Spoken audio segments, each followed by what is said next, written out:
Hello. My name's not the kind you forget, but my family sure tried. They told me I was too busy to be at the hearing, when in truth they didn't want me anywhere near it.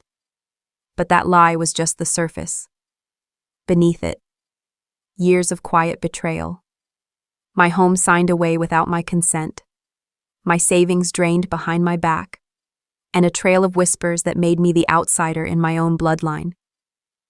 You think you know betrayal? Wait until you see how deep this one goes. The late autumn wind nipped at my cheeks as I stepped onto the porch, clutching a still warm apple pie in my hands. The porch light spilled a yellow glow across the faded welcome mat. The same one Mom had kept for years, though the fibers were worn thin now. I hesitated for a beat, listening to the faint hum of voices inside before pushing open the door. The smell of roasted chicken and cinnamon hit me immediately, comforting and familiar, yet tonight it didn't feel quite the same. Mark was the first to greet me. My older brother's smile was tight, almost rehearsed, as he took the pie from me. "Hey, you made it," he said, as if I were an unexpected guest rather than his sister. From the living room, Jenna glanced up briefly from her phone, then leaned toward her sister. When had her sister arrived? Whispering something I couldn't catch. Their hushed laughter, quickly stifled, made the warmth of the house feel thinner somehow. Dinner was already set out in the dining room. Mom fussed over the dishes, adjusting a serving spoon here, straightening a placemat there. Dad was at the head of the table, nodding along to whatever Mark was telling him. I slid into my seat, folding my napkin over my lap, trying to shake the faint unease prickling at the back of my neck. We had just passed the mashed potatoes around when Mom turned the conversation toward Mark's recent business deal. "Your father and I are so proud of everything you've accomplished," she said, her eyes shining. Then she looked toward me, a pause that lasted just long enough to sting. "And you've been keeping busy, I suppose?" The faint smile that followed didn't reach her eyes. I swallowed, forcing my own smile, murmuring something about work being steady. Inside, I felt the shift, the quiet dig, subtle enough to pass for harmless, but sharp enough to draw blood. I kept my voice even, but the words lodged somewhere deep. As I reached for the gravy boat, movement at the far end of the table caught my attention. Jenna's hand, low and discreet, slid an envelope toward Dad under the tablecloth.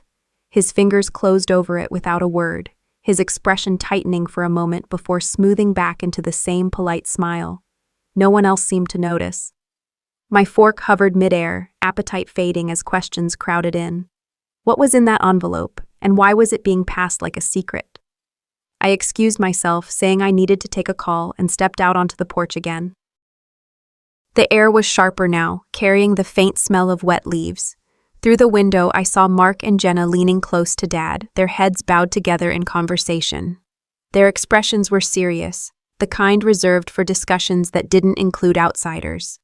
From where I stood, that outsider was me. When I came back in, the air in the dining room felt different, lighter somehow, but in a way that was forced. Mark was telling a story about a neighbor's new boat, Jenna laughing at all the right beats. Mom was busy clearing plates. I caught sight of Dad slipping a document folder into the side drawer of the buffet, the motion quick and casual, as though he'd done it 100 times. I sat back down, letting the conversation wash over me without really hearing it. My mind was already filing away every glance, every pause, every half-hidden movement. Whatever was going on, tonight wasn't the night to confront it. But I wasn't about to forget. As dessert was served, I decided I would let them have their secrets for now. But deep inside, I knew this dinner had marked a line, one I wasn't sure we could cross back over. Whatever was in that envelope, I was going to find out, even if it broke this family apart. Morning light filtered weakly through the thin curtains, laying pale stripes across my small kitchen table. The coffee I'd poured half an hour ago had already gone lukewarm, but I barely noticed.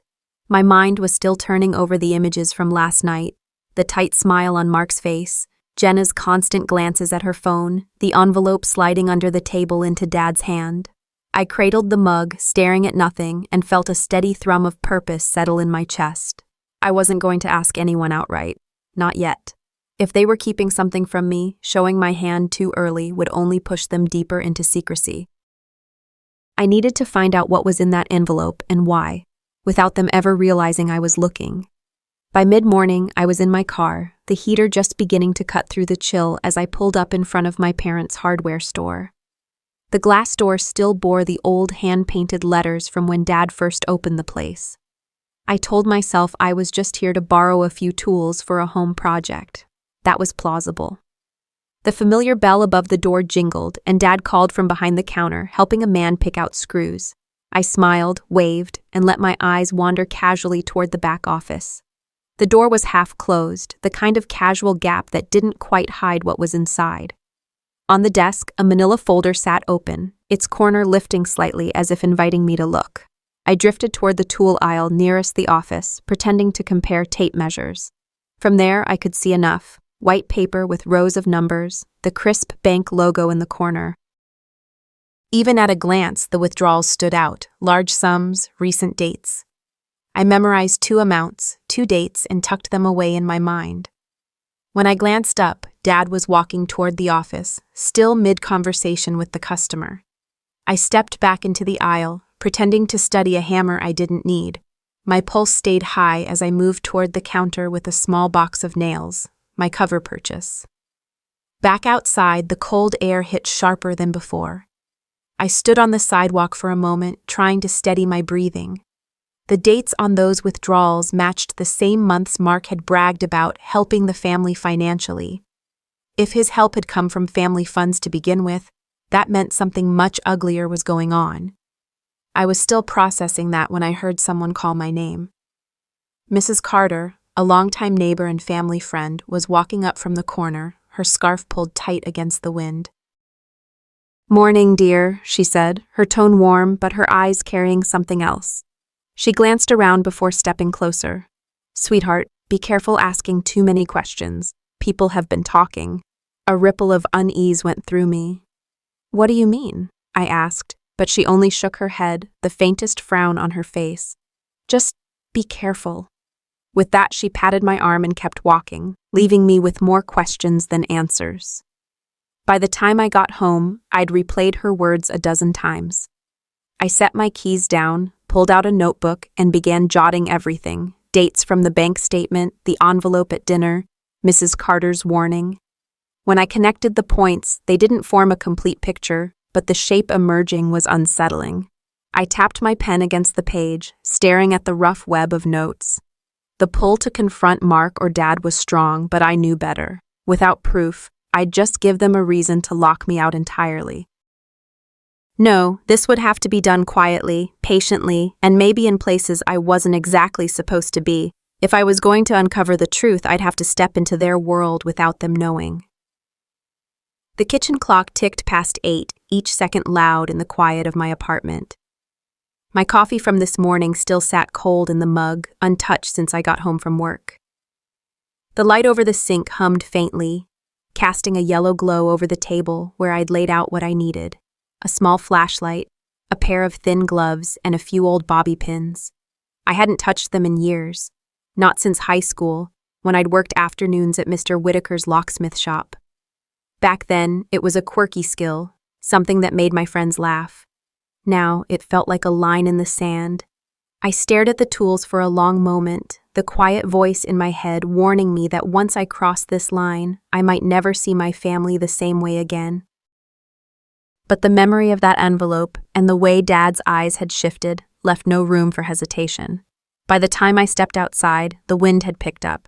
I parked 2 blocks away from the hardware store, leaving my car under a street lamp whose light barely reached the hood. The air smelled faintly of wood smoke from someone's fireplace, the kind of scent that usually made me feel at home.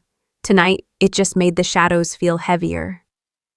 I stuck to the back streets, keeping to the edges where the light from the few working street lamps didn't quite reach. The hardware store loomed ahead, its dark windows reflecting a sliver of the moon.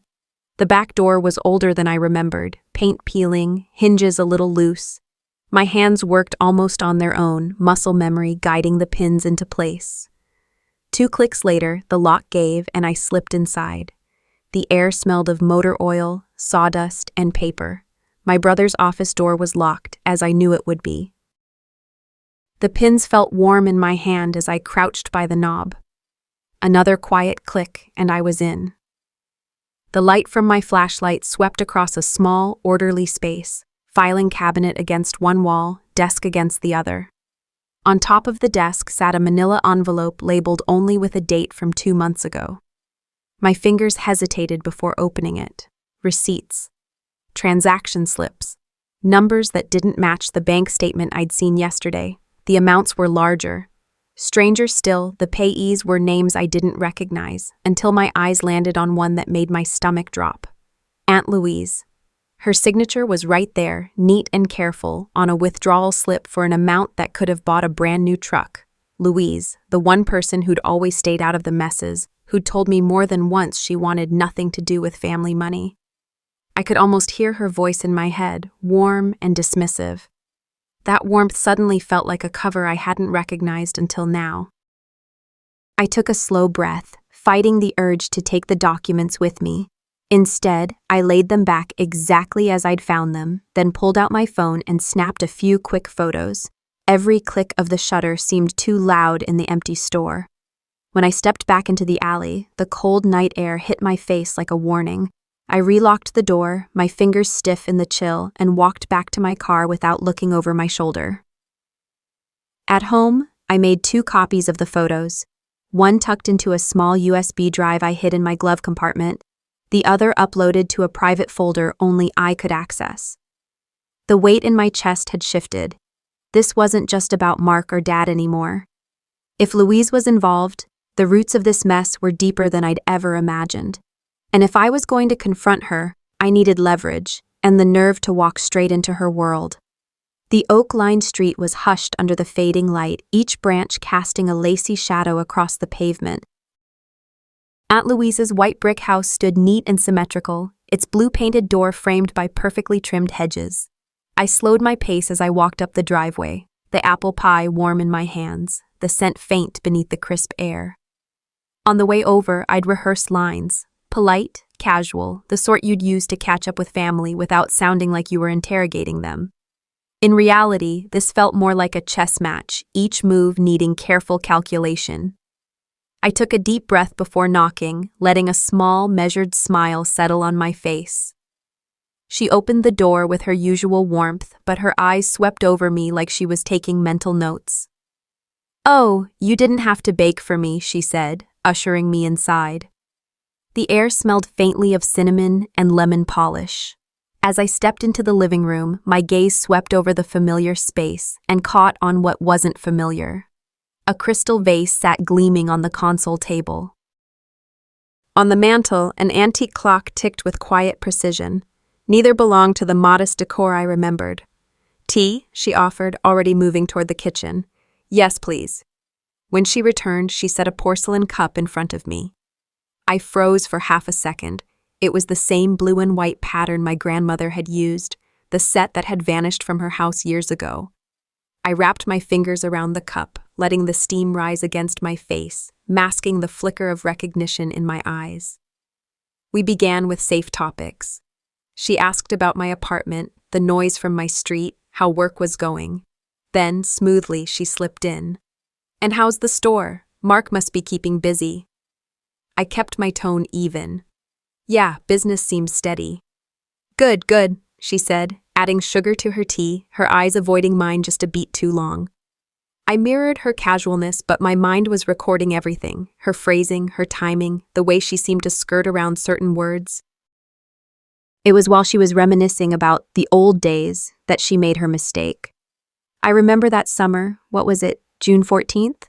When everything seemed to change. My heartbeat stumbled. June 14th. The exact date on one of the withdrawal slips I'd found in Mark's office.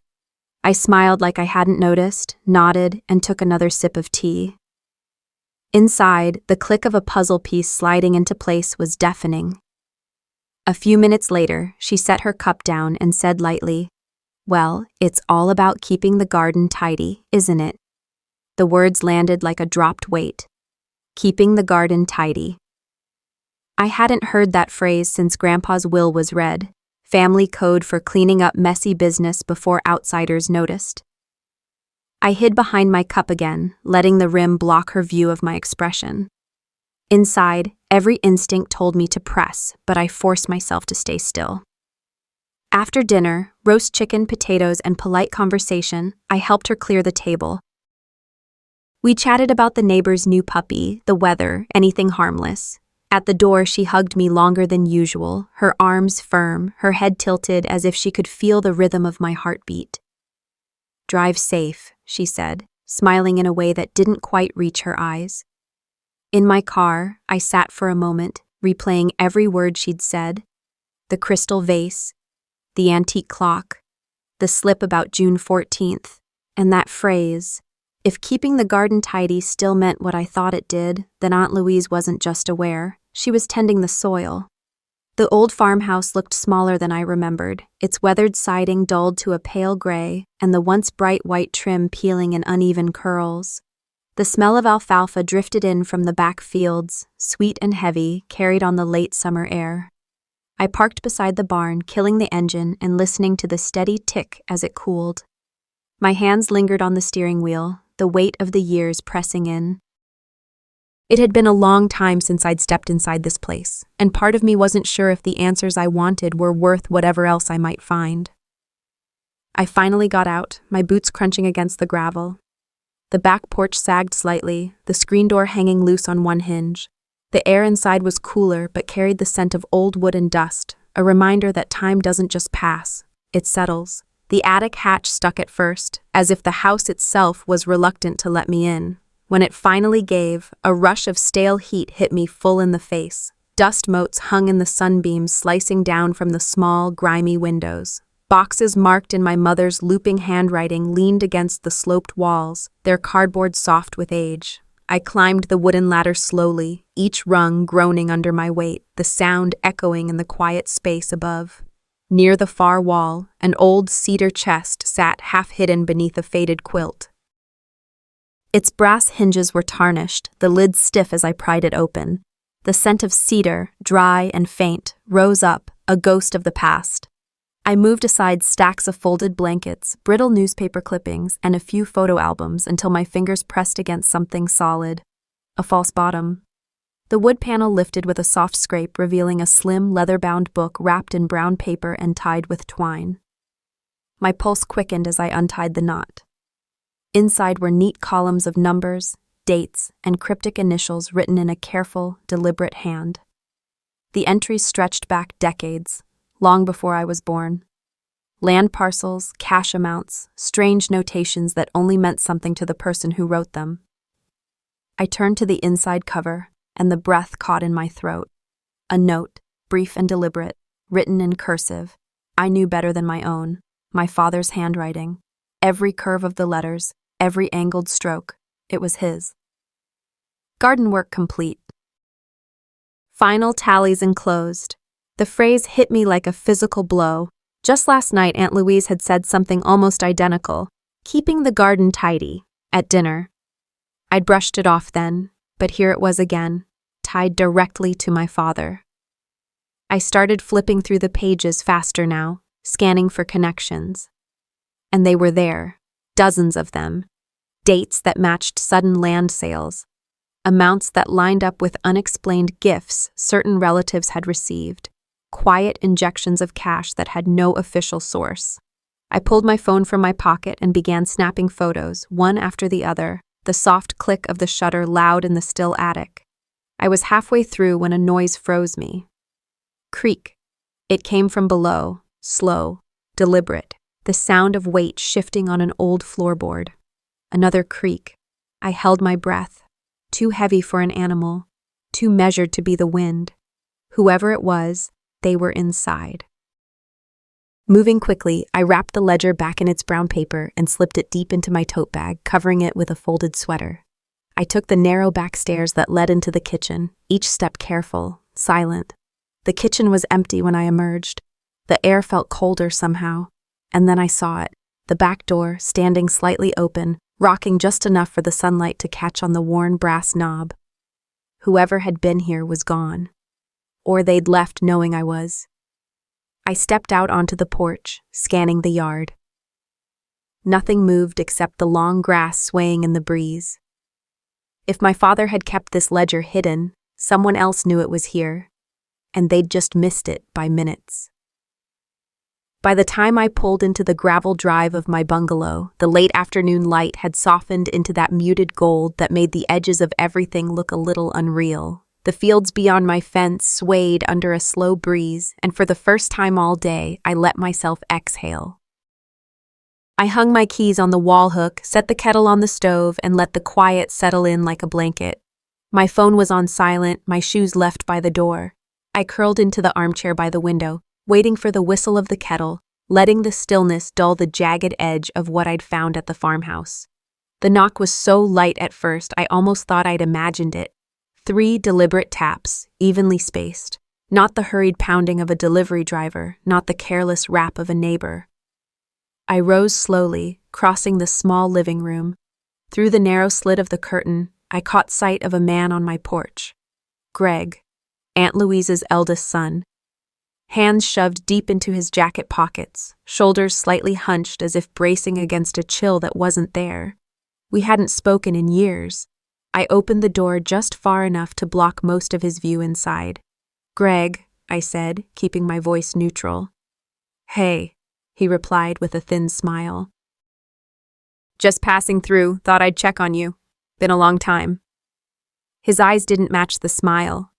They drifted over my shoulder, scanning the room, lingering just a heartbeat too long on the canvas tote slouched against the couch.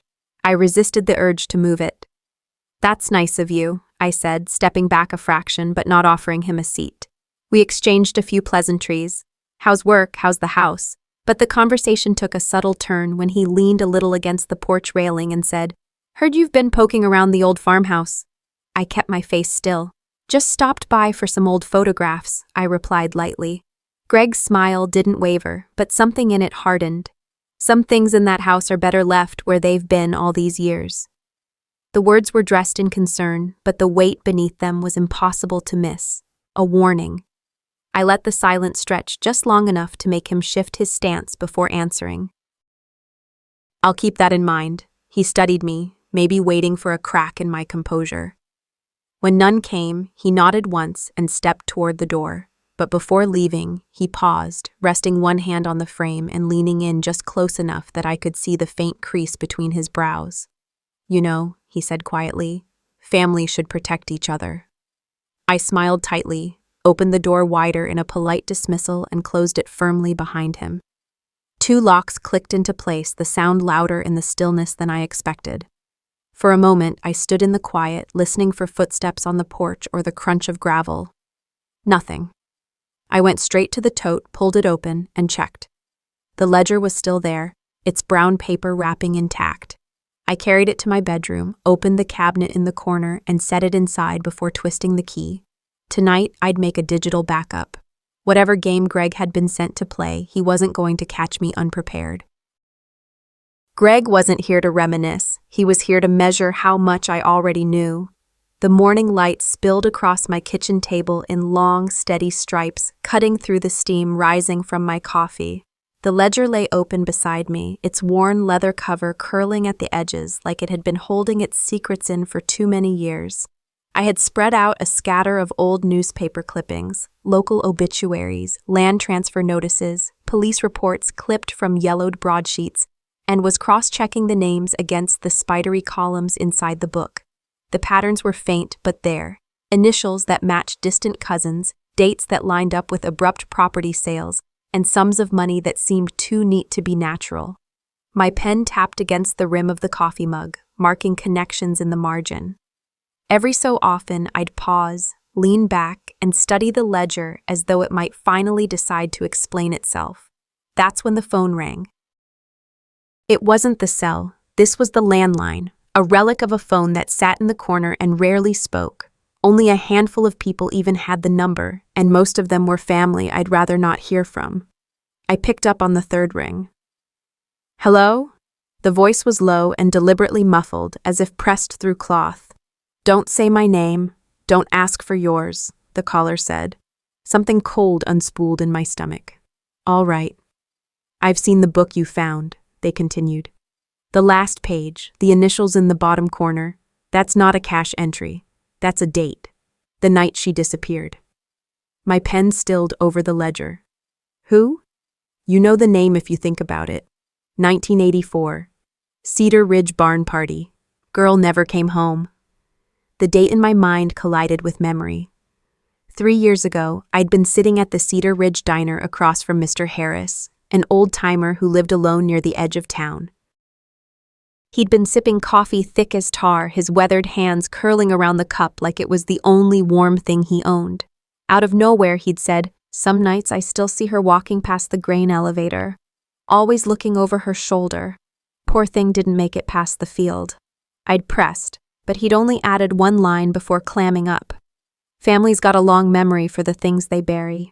Now, staring at the ledger, I saw the surname Harris had spoken, tidy as type, neatly penned beside a figure that didn't look like money at all. "Why are you telling me this?" I asked the voice on the line. There was a pause, then softer. "Because you're being watched, and if you keep flipping those pages, you'll see more than you can carry." A dull thump echoed faintly through the receiver, followed by what might have been hurried footsteps. "I can't call again," the voice rushed. "They know." The line went dead. For a long moment, I stood there with the phone still pressed to my ear, my pulse trying to match the click of the cooling kettle. Then I set it down, crossed the kitchen, and drew the curtains shut. The back door lock turned under my hand, once, then again. On the table, the ledger waited. I opened my notebook and wrote down every detail of the call, from the cadence of the voice to the exact wording of the warning. My hands were steady, too steady. If the ledger's last page tied into a disappearance, then there was more buried here than financial games. There was history, and it was dangerous. I sat down again, tapping the pen against my chin. County archives would still have the records, microfilm copies of local papers, maybe even the original missing persons notice, but for how long? Sheriff Cole was an option, though looping him in meant risking the whole thing being sealed off pending investigation. And in Cedar Ridge, that often meant locked away until memory dulled and interest died. No, not yet. I closed the ledger gently, sliding it into its cloth wrap, then slipped it into the tote I'd never leave unattended again. Tonight, I'd make the backup I'd been meaning to do since yesterday. Tomorrow, I'd drive to the county building and dig until my fingers ached. If the past was about to surface, I needed to be the one holding it up to the light. The Cedar Ridge County Archives squats at the end of a narrow gravel lot, its low brick facade as unchanged as the day it opened in the 1950s. I cut the engine, letting the silence settle. The building's heavy wooden doors stand framed by chipped white trim, their brass handles dulled by decades of use. Inside, the air is cooler, tinted with the smell of paper, dust, and something faintly citrus, lemon polish lingering from a cleaning that probably happened weeks ago. A visitor log sits open on the front desk beside a jar of mismatched pens. I stand for a moment weighing whether to use an alias, but in a place this small, an unfamiliar name would raise more questions than it would hide. I press the pen to paper, signing my real name in a line of cursive that feels bolder than I intended. The clerk behind the desk doesn't bother with pleasantries. She's mid-bite into a forkful of pasta salad, eyes fixed on the screen of her phone. Without looking up, she waves a lazy hand toward a narrow side door. The sign above it reads Special Collections. I push through to find the light dimmer here, the air heavier.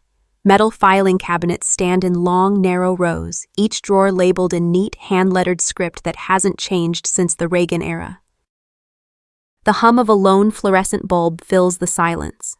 My fingertips trail over the labels, police reports, 1980, 1989, court proceedings, sealed restricted, until they stop on the one I came for, 1984. The drawer slides open with a reluctant groan. Inside, manila folders are lined up like soldiers, their tabs worn and curling. Halfway through the stack, my hand stills on one marked in fading red ink, Confidential. The paper crackles as I lift it free. On top lies a black and white photograph, a girl in her late teens, hair feathered in the style of the time, mid-laugh. She looks as though the world hadn't yet learned how to be cruel. Beneath the photo is a typewritten statement. The ink faded but legible. The signature at the bottom stops me cold. Jonathan Caldwell. The Caldwells are more than just landowners in Cedar Ridge. They're the kind of family whose name unlocks doors and closes investigations. I read the opening lines twice, concerning an incident at the barn on Fairview Road. A date, July 21st, 1984, the missing girl in the photo, and the testimony of a Caldwell tying her to that night. The memory rises unbidden. 5 years ago, standing on the courthouse steps, the summer heat sticking my blouse to my back.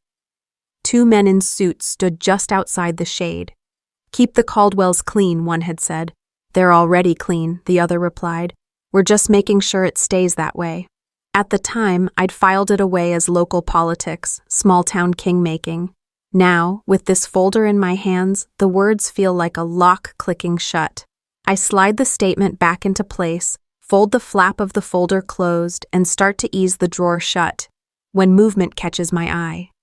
At the far end of the aisle, in the half-light beyond the last cabinet, a tall figure stands perfectly still, long dark coat, collar up. Their face is hidden in shadow, but the stillness is deliberate, watching, not browsing. I turn fully, my heartbeat ticking in my ears. By the time I take a single step toward them, they're gone. Only the faint scent of cigarette smoke lingers, sharp and recent. The air feels heavier now. I place the folder exactly where I found it, making sure the edges line up. My bag feels suddenly too light as I sling it over my shoulder. The clerk is still at her desk when I pass through the front room, the clink of her fork against the Tupperware the only sound. Outside, the afternoon sun hits me square in the eyes, too bright after the dim aisles. My reflection in the glass door shows someone gripping her bag tighter than necessary, shoulders squared. Halfway to my car, I hear it. Footsteps. They keep pace with mine, never closing the distance, never falling behind.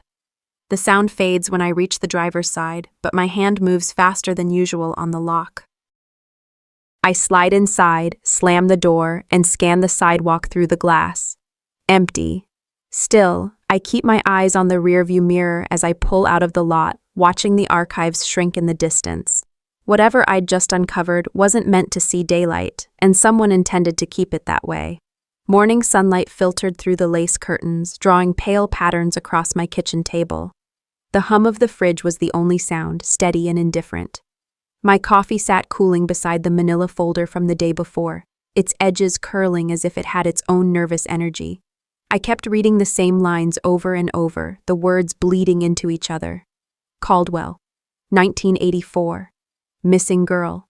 My shoulders stayed tight, a quiet tension I couldn't shake. I told myself I was just being cautious, but the truth was simpler. I was watching for shadows that might already be watching me. I didn't notice the sedan at first. It wasn't until the third stop sign that I caught it in my rearview mirror, a dark gray 4-door, paint clean enough to reflect the sun in a hard glint. Government plates. The driver's face was obscured by glare, but the steadiness of their distance, 2 car lengths, no more, no less, sent a slow coil of tension into my gut. I turned onto Oak Street, then veered right onto the narrower lanes behind the post office. Still there. My fingers tightened on the steering wheel. Training from my EMS Academy days surfaced like muscle memory. Make at least 3 random turns, watch for consistency, change speed to gauge reaction. I took a left past the old cannery, a sharp right by the feed store, then another right that led to a dead-end street lined with overgrown hedges. When I eased into a U-turn, the sedan mirrored every move, never hesitating, never overtaking. The back of my neck prickled, and suddenly I was back at that Missouri rest stop 2 years ago. A man in a trucker cap, leaning on the vending machine, had watched me the whole time I filled my gas tank. As I started toward the restroom, he'd stepped forward. "Some advice," he'd said, voice low enough to be almost a growl. "You dig too deep into Cedar Ridge's old money, and they'll bury you right alongside whatever you find." I'd laughed it off back then, assuming it was just road-weary paranoia. Now, with a government-plated sedan on my tail, it didn't feel so funny. The first buzz of my phone made me jump. The second one hit before I'd even fumbled it out of my bag. By the third, my pulse was matching the vibration. Unknown number. 3 messages in rapid succession. We know who your brother is. Hand over the file, or the whole town will know. The words bled red into my vision, sharper and louder than the traffic noise outside. My hand clenched the phone so tightly my knuckles blanched. They weren't bluffing. They'd named the exact leverage they thought would bend me. I pulled over by the old feed store, the one with the rusted tin roof and faded mural of a smiling cow. My heartbeat was a hammer in my ears. The sedan rolled past slowly, not stopping, but I could feel the weight of its presence even as it disappeared around the corner. I caught my own reflection in the side mirror, jaw set, eyes hard. It was the look of someone who'd just been handed a choice and already knew which way she'd lean. They'd made it personal, and I'd never walked away from a fight that started there. The maps were spread across my kitchen table like the pieces of a puzzle only I could see. Street layouts, photocopies of building schematics, a printout of the records office's security schedule, all marked up in red pen.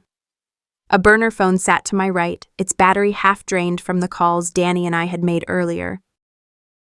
In the quiet of pre-dawn, the whole house felt like it was holding its breath. I traced the route again, lips moving silently, 2 minutes from the side door to the historical holdings cabinet. 4 minutes to search, 1 minute to leave. Every second had to count. Across town, Danny would be in position soon. My coffee had gone cold, but I drank it anyway, the bitterness anchoring me in focus. At exactly 4:42 a.m., the scanner crackled to life. Unit 4, respond to the alarm at Caldwell Lumber, East Yard. I smiled without humor. Danny's distraction was in motion.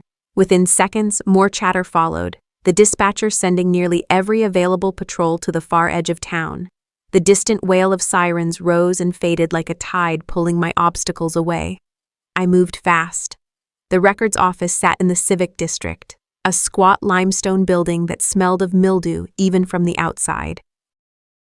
The main entrance had cameras, so I went for the side door, shielded from street view by a narrow gap between buildings.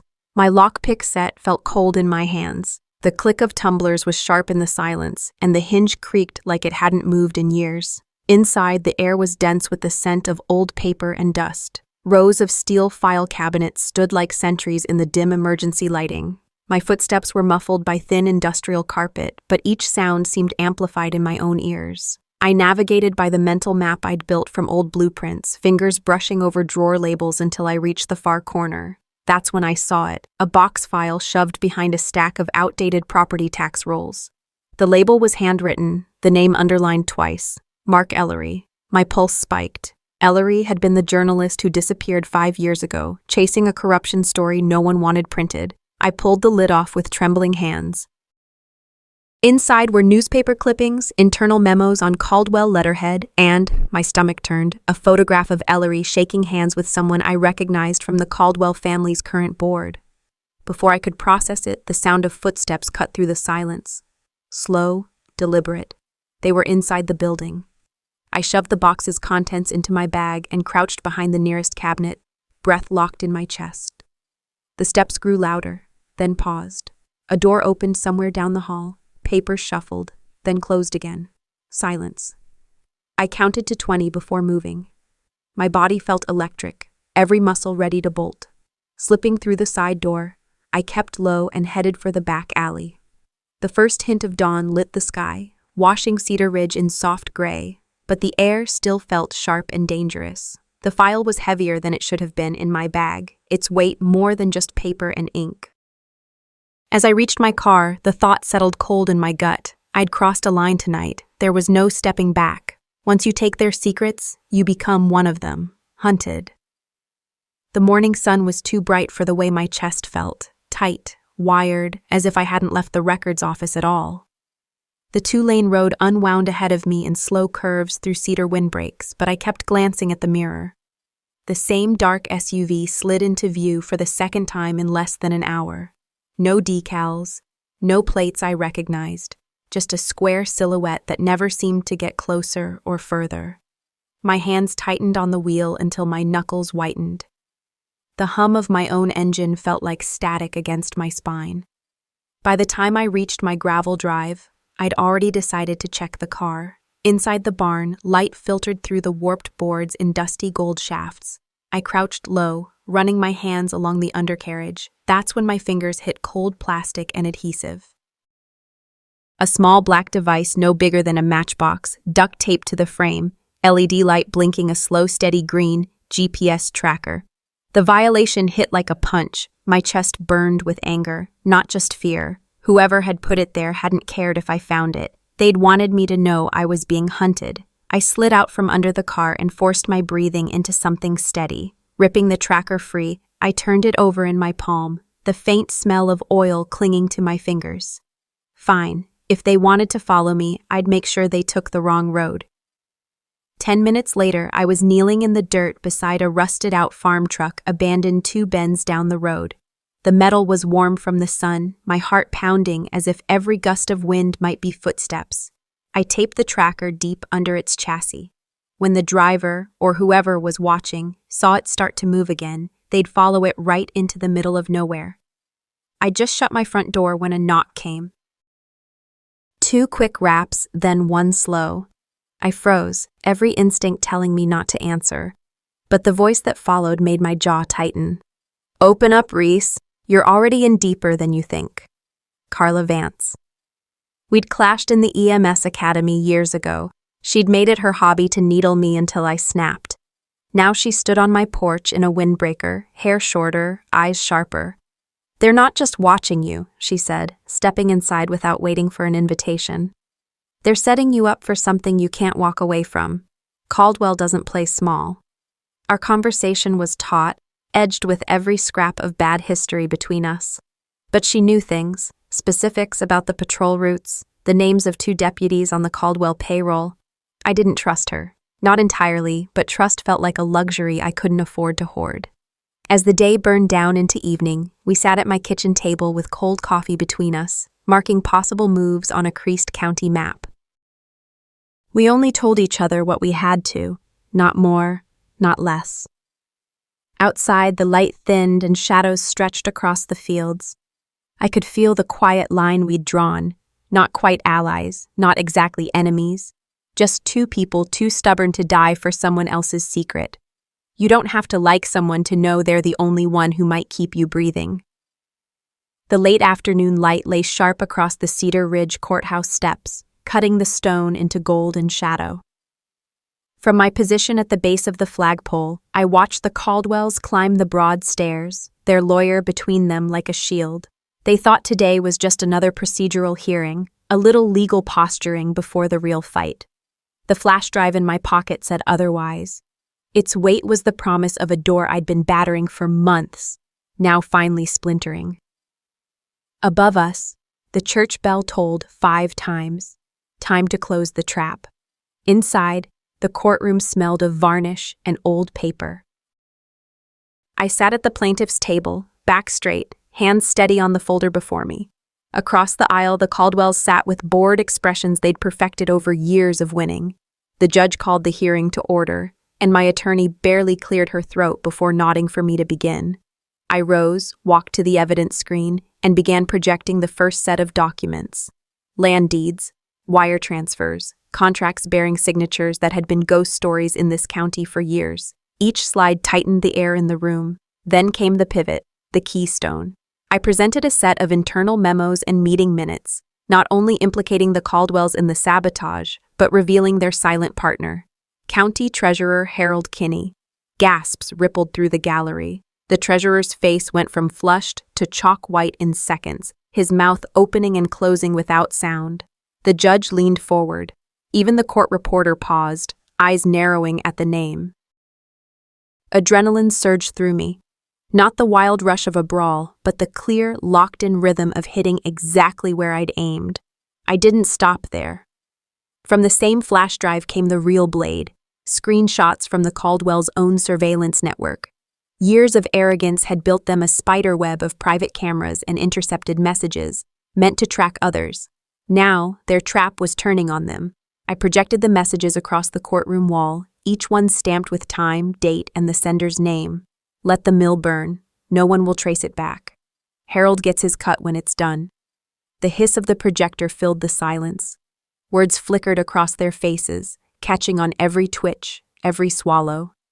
Their lawyer tried to object, but the judge's gavel cut him off. The defense crumpled in real time, and I stood there, watching the mighty Caldwells flinch under the glare of their own secrets. When the verdict came, it was swift, probable cause for immediate detainment. And as the sheriff's deputies led the Caldwells and Kinney away in handcuffs, I stepped into the hallway. Reporters surged forward, cameras flashing like heat lightning. I didn't break stride. I didn't meet the Caldwells' eyes. Let them wonder whether I was savoring the win or already planning the next move. Outside, the sun had dipped low enough to turn the clouds blood orange. I slid into my truck, the crowd noise falling away as the door shut. On the drive home, the air was damp with the promise of rain. I pulled over once, just long enough to remove the last defensive sensor from under my dashboard and toss it into the roadside ditch. No more tales, no more sleepless nights waiting for the knock. The headlights cut a clean path through the darkening fields, the road glistening in the first drops of rain. My muscles eased for the first time in months. I'd fought this battle in daylight and in shadows, in front of a crowd and deep inside my own bones. Some battles are won in the open, others in the quiet of your own bones, but this one, I won everywhere. When I look back on everything that happened, I realize the fight was never just about exposing the Caldwells or clearing my own name. It was about proving to myself that you don't have to be born powerful to stand your ground. Life will hand you moments when walking away seems safer, quieter, but sometimes the only way forward is through the storm, and when you do, you come out knowing you'll never bow to fear again. To anyone watching who's been underestimated, dismissed, or pushed into a corner, remember this: your voice matters, your truth matters, and your persistence can turn the tide. Don't wait for permission to defend what's right. Now, I'd love to hear from you. Have you ever faced a moment when standing up for yourself changed everything? Share your story in the comments. If this video spoke to you, drop a 1 below or tell me where you're watching from. And if it didn't resonate, I still want to know why. Your voice counts here. If you haven't yet, hit that subscribe button so you don't miss the next story. We've got more battles, more lessons, and more victories to share, and I'd be honored to have you with me for every step of the way.